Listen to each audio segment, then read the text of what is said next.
Update 2. My family drained me for 4 months, left me out of a $5,000 trip. You're not invited, my mom grinned. But what I said flipped her world upside down. And just like that, I snapped. I didn't yell.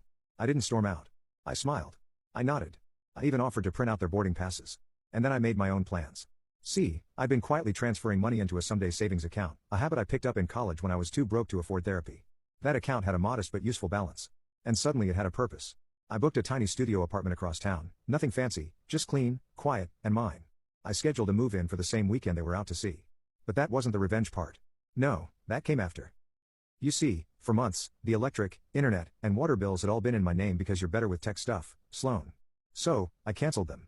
Every single one. Right before they left, I even logged into our joint emergency fund savings account, the one I'd been feeding while they couldn't contribute right now, and drained it legally. It was my account.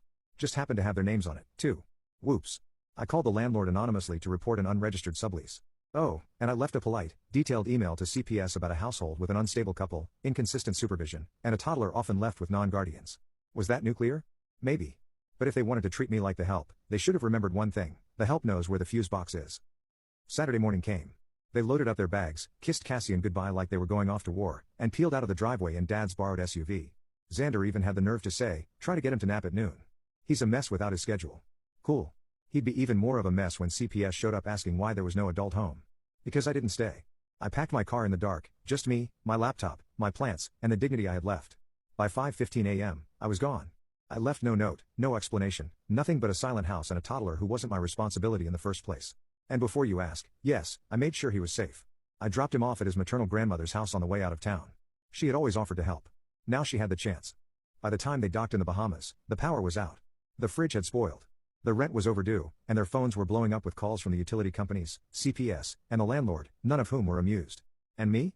I was sipping iced coffee in my own space. No toys on the floor, no screaming toddlers, no Belle, no Xander. Just quiet, delicious, guilt-free quiet. And that was only the beginning. They came back on a Thursday. I wasn't there, obviously, but I got the front row seat via voicemail. First was Mom. Her voice sounded frantic, almost shrill. "Sloan, where are you? The power is out.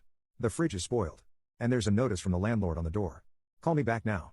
Then Xander, a few hours later, drunk on entitlement and rum punch hangover. "You think this is funny? You left us, Sloan.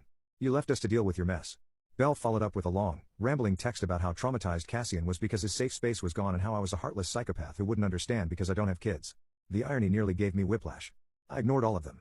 I turned off notifications, poured a glass of wine, and watched my favorite trashy reality show in a clean apartment where no one screamed over whose turn it was with the iPad.